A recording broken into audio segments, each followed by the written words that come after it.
Well, Ambassador Brownback, Your Excellencies, and to all of those who have struggled under religious persecution, you honor us by your presence all. Welcome. Welcome to the second ministerial to advance religious freedom, and welcome to the largest human rights ministerial ever held at the United States State Department.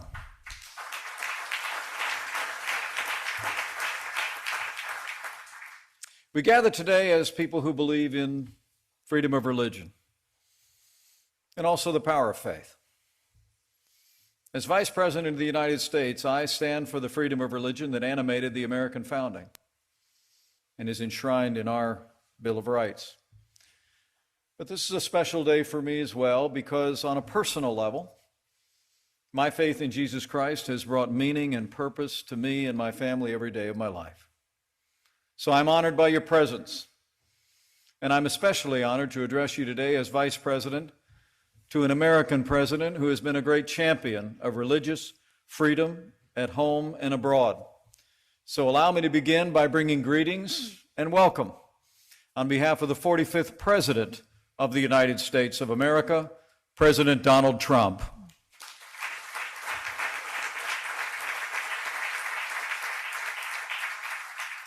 Since the earliest days of our nation, America has stood for religious freedom. Our first settlers left their homes and all they knew for the chance to, as they said, begin the world all over again. They carved protections for religious liberty into the founding charters of our nation and our very earliest laws. And after our independence was won, the crafters of America's Constitution enshrined religious liberty as the first of our American freedoms. Our Declaration of Independence proclaims that our precious liberties are not the gift of government, but rather they're the unalienable rights endowed by our Creator. Americans believe that people should live by the dictates of their conscience, not the diktats of government. We're proud that our long tradition of inspiring other nations to embrace religious freedom and respect for human rights has ushered in important improvements in the lives of people all over the world. And I want to take this opportunity to thank the distinguished representatives of the 106 countries who have chosen to be here today to join us in taking a strong stand in defense of religious freedom. Free minds build free markets. And wherever religious liberty is allowed to take root, it is prosperity and peace that ultimately flourish as well.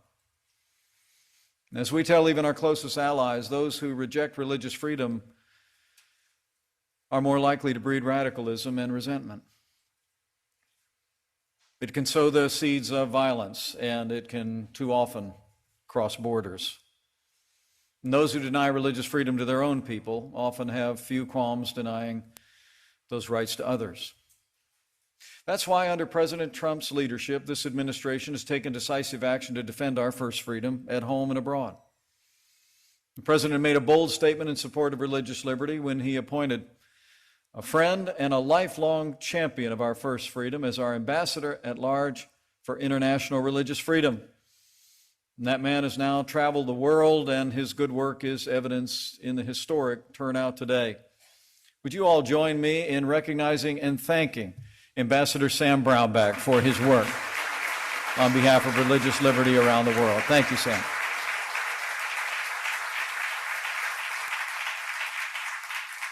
And earlier this year, our administration built on that progress by appointing Elan Carr as a special envoy for monitoring and combating anti-Semitism. And earlier today, as you all heard, Secretary of State Mike Pompeo announced a new initiative to create a forum for dialogue about religious liberty around the world, and we look forward to working with each of you in the newly instituted International Religious Freedom Alliance. And with this renewed focus on religious liberty, we've stood with those who are oppressed for their religious beliefs around the world since the first days of this administration. 3 years ago, an American pastor was arrested in Turkey and imprisoned for the alleged crime of dividing and separating the nation simply by spreading the gospel of Jesus Christ. In one meeting after another with President Erdogan, I saw President Trump demand the release of this good man of faith. Through 2 years of imprisonment, we stood strong. And in October of last year, through the president's efforts and by God's great kindness, Pastor Andrew Brunson came home.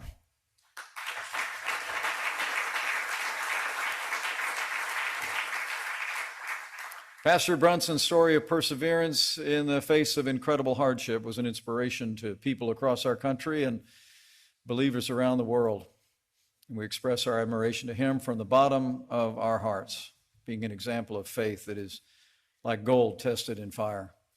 I understand he is with us today. He is my friend. So let me just say, Pastor Brunson, welcome home.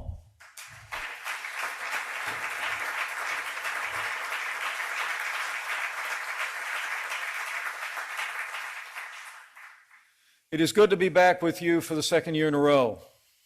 Last year, it was my great honor to address the first ministerial, where I announced 2 initiatives that I'm proud to report have made great progress.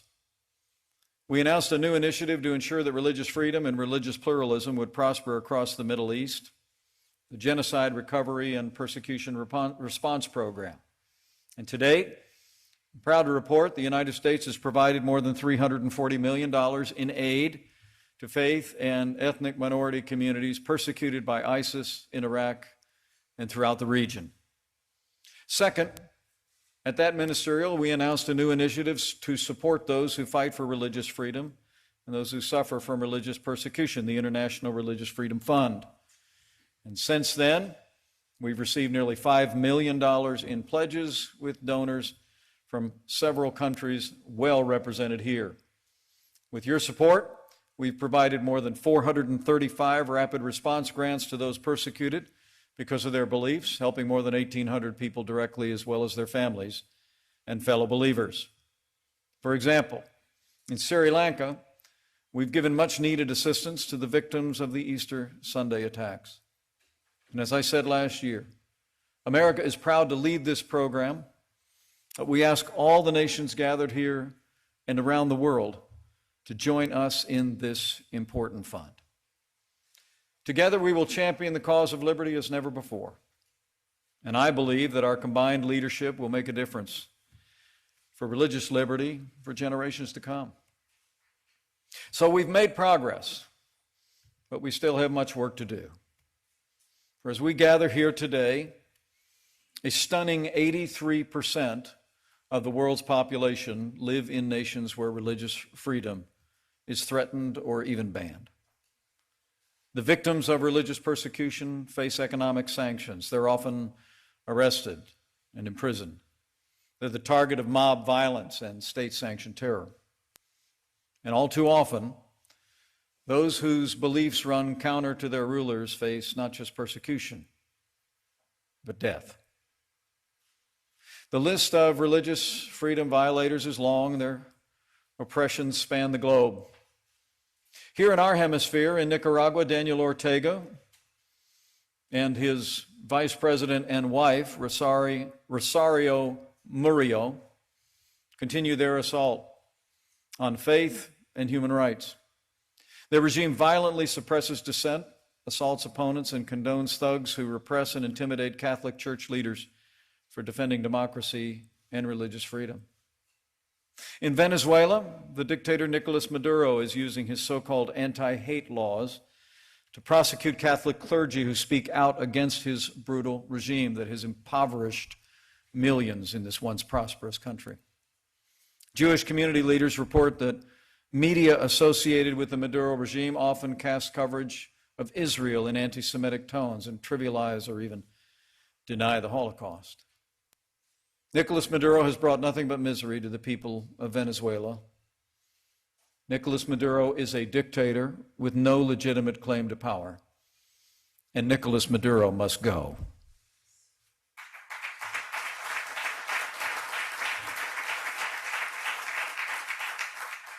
At President Trump's direction, the United States was proud to be the first nation on earth to recognize interim President Juan Guaido as the legitimate president of Venezuela, and since then, We're grateful that more than 50 nations have joined us in this cause, including Greece just last week, which became the 55th nation to recognize interim President Juan Guaido.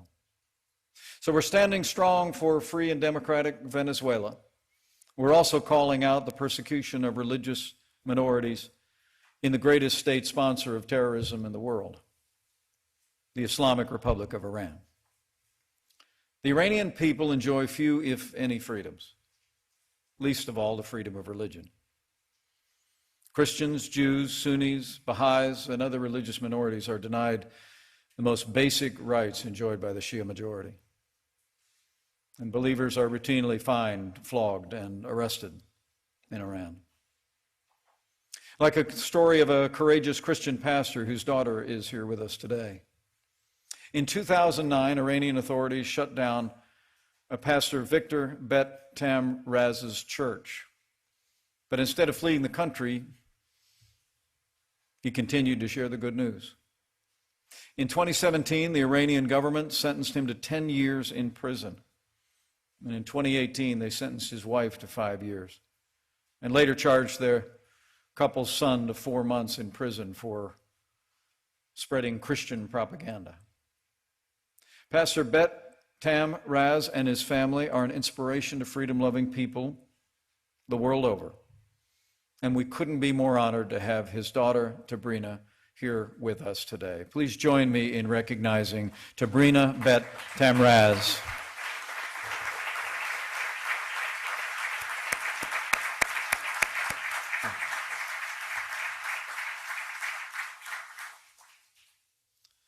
Of course, Iran's leaders aren't content to persecute only their own people. They routinely export violence and terrorism throughout the region, including to their neighbors in Iraq. To this day, Iranian-backed militias extort and terrorize the people of the Nineveh Plain, which is still recovering from the days of ISIS' brutal reign.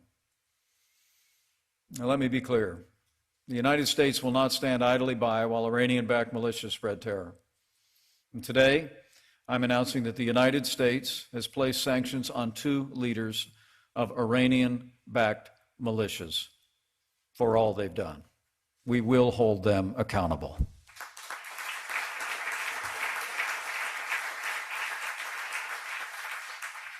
But the people of the United States of America have a message to the long-suffering people of Iran.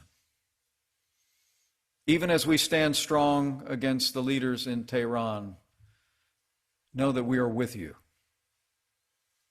We pray for you. And we urge you to press on with courage in the cause of freedom and a peaceful and prosperous future for your people. So we're standing up to the regime in Tehran. We're also standing up for the persecuted Rohingya people in Burma. While that conflict has fallen along ethnic lines, we cannot ignore the rise of militant Buddhism against Muslim and Christian minorities that's taken place. A brutal campaign of ethnic cleansing against the Rohingya has forced more than 700,000 to flee across the border to Bangladesh.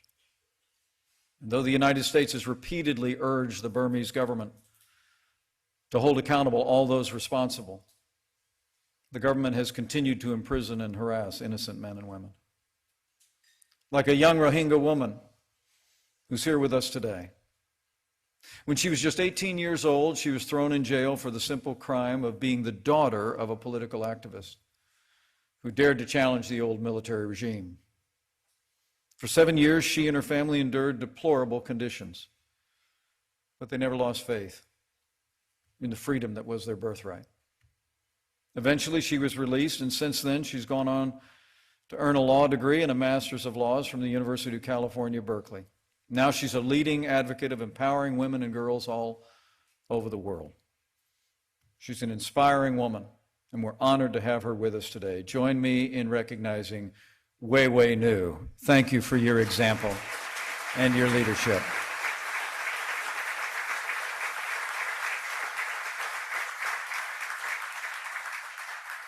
The United States has urged the Burmese government to hold accountable those responsible and make it clear that these mass atrocities must never happen again. But so far, our words of admonition have seemed to fall on deaf ears. And that's why this week, the United States of America placed visa sanctions on Burma's top two military leaders, the commander-in-chief and his deputy, as well as two commanders of light infantry brigades. We will hold them accountable.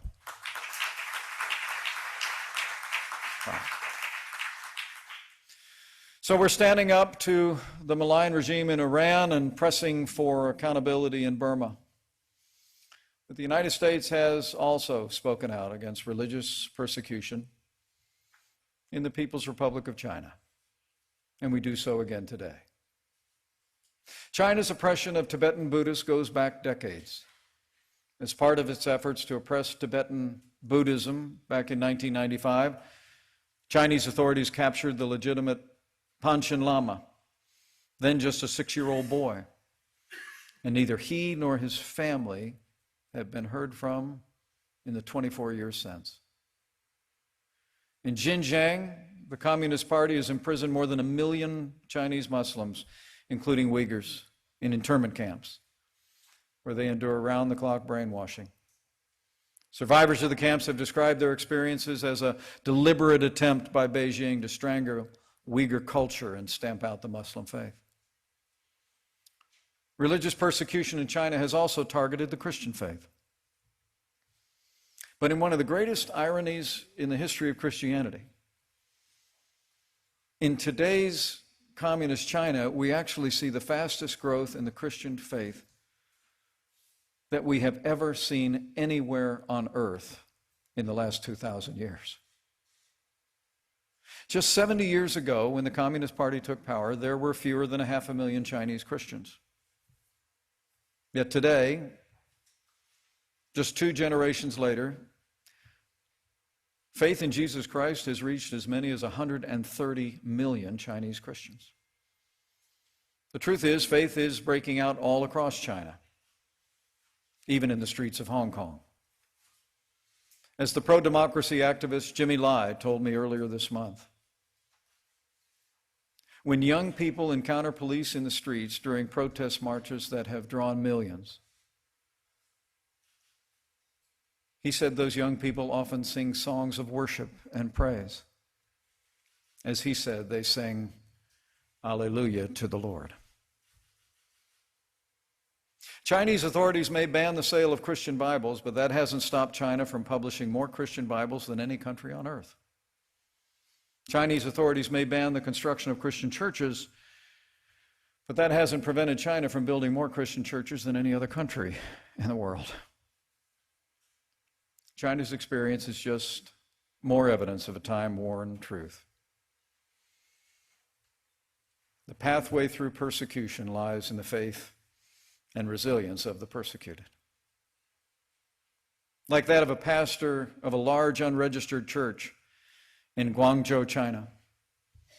On December 9th, 2015, Pastor Su Tianfu was placed under house arrest after Chinese law enforcement raided the Living Stone Church.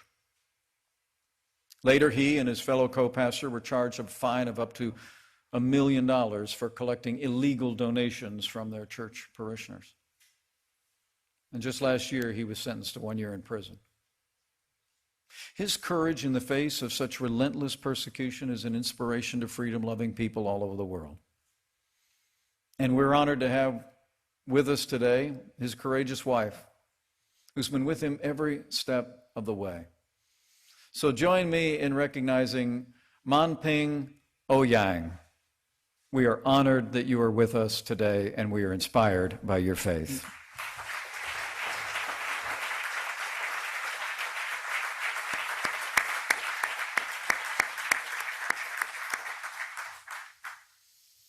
The United States is engaged in ongoing negotiations and discussions over our trading relationship with China, and those will continue. But whatever comes of our negotiations with Beijing, you can be assured the American people will stand in solidarity with the people of all faiths in the People's Republic of China. And we will pray for the day that they can live out their faith freely. without fear of persecution. But for all the challenges that believers face in China, the treatment of people of faith in North Korea is much worse. As the United Nations Commission on Human Rights reported, and I quote, "The violations of human rights in the DPRK constitute crimes against humanity, the gravity, scale, and nature of which has no parallel in the contemporary world." Open Doors has identified North Korea as the world's worst persecutor of Christians for the past 18 years. The North Korean regime formally demands that its officials act to, in their words, wipe out the seed of Christian reactionaries. And possession of a Bible is a capital offense. So you can be confident. As President Trump continues to pursue the denuclearization of North Korea and a lasting peace, the United States will continue to stand for the freedom of religion of all people of all faiths on the Korean Peninsula.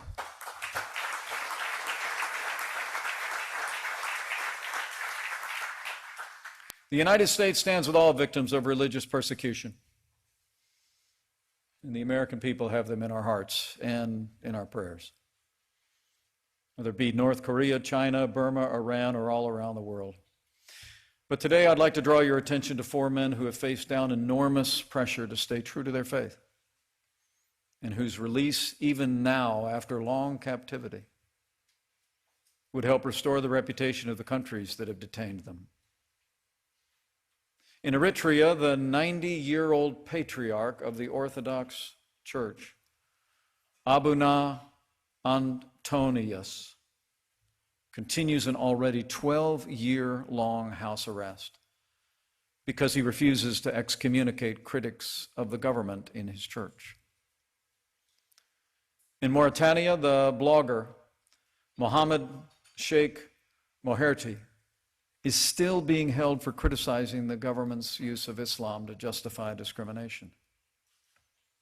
In Pakistan, Professor Junaid Hafiz remains in solitary confinement on unsubstantiated charges of blasphemy. And in Saudi Arabia, blogger Raif Badawi is still in prison for the alleged crime of criticizing Islam through electronic means. All 4 of these men have stood in defense of religious liberty, the exercise of their faith, despite unimaginable pressure. And the American people stand with them. And so today, the United States of America calls upon the governments of Eritrea, Mauritania, Pakistan, and Saudi Arabia to respect the rights of conscience of these men and let these men go.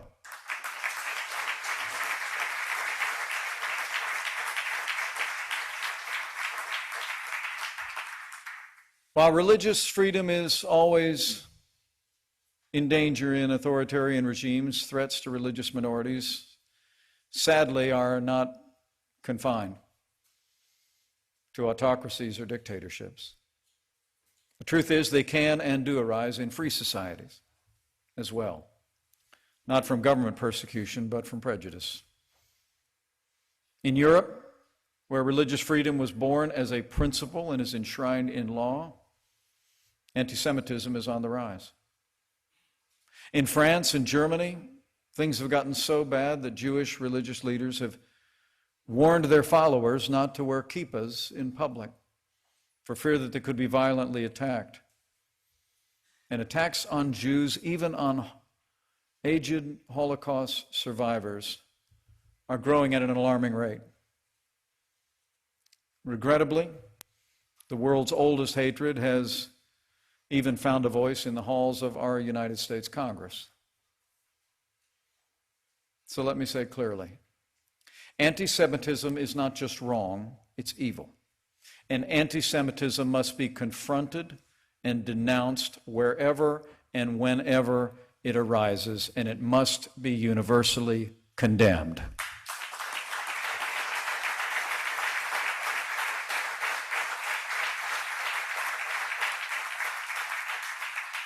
I met just this last week with Rabbi Yisrael Goldstein from Chabad of Poway, the California synagogue that was the scene of a tragic shooting in April of this year. He was still wearing the bandage from a wound that he suffered during the attack. His courage was incredible. And while I was there, I also met the hero who chased the assailant out of the synagogue. And meeting him only confirmed in me an old truth that faith inspires heroes. That's why faith always triumphs. But to all the victims of persecution who are here with us today, know this: the American people are with you. We are with you. The people of the United States are inspired by your testimony and by your strength. And it steels our resolve to stand for religious liberty in the years ahead. The American people will always cherish religious freedom, and we will always stand with people across the world who take a stand for their faith. We've gathered here 106 nations strong because we believe in the freedom of conscience, the right of all people to live out their lives according to their deeply held religious beliefs. We're here today because we are and will forever remain dedicated to the principle that we are endowed by our Creator with certain inalienable rights, and among them are life and liberty and the pursuit of happiness. These are not the birthright of Americans. They're the birthright of the human race. And I promise you, under this president, we'll always respect the sovereignty and diverse cultures of every nation in the world. But as we do, America will continue to aspire to be that city on a hill that John Winthrop wrote about so long ago. We'll always continue to stand for the freedom to live, to work, and worship according to the dictates of your conscience. And freedom of religion will always be an American anthem. And so today, I thank you for being present here today, for the many nations represented here, and for your solidarity with us, and your determination in your nations to advance the cause of religious liberty. I'll leave here today with renewed confidence as I see all of you. And properly, I close with faith. Faith that we will make progress on behalf of religious liberty in the years ahead.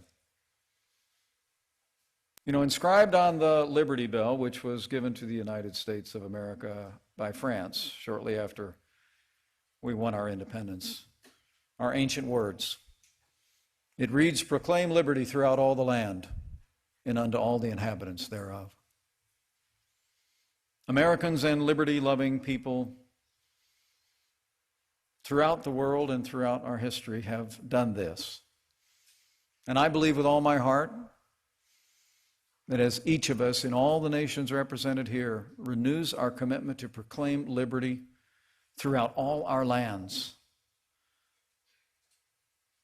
that all faiths and freedom itself will flourish. For where the Spirit of the Lord is, there's liberty. So thank you all. Thank you for your stand. May God bless all who yearn for freedom and labor beneath persecution for their faith. May God bless all your nations. And may God continue to bless the United States of America. Thank you all.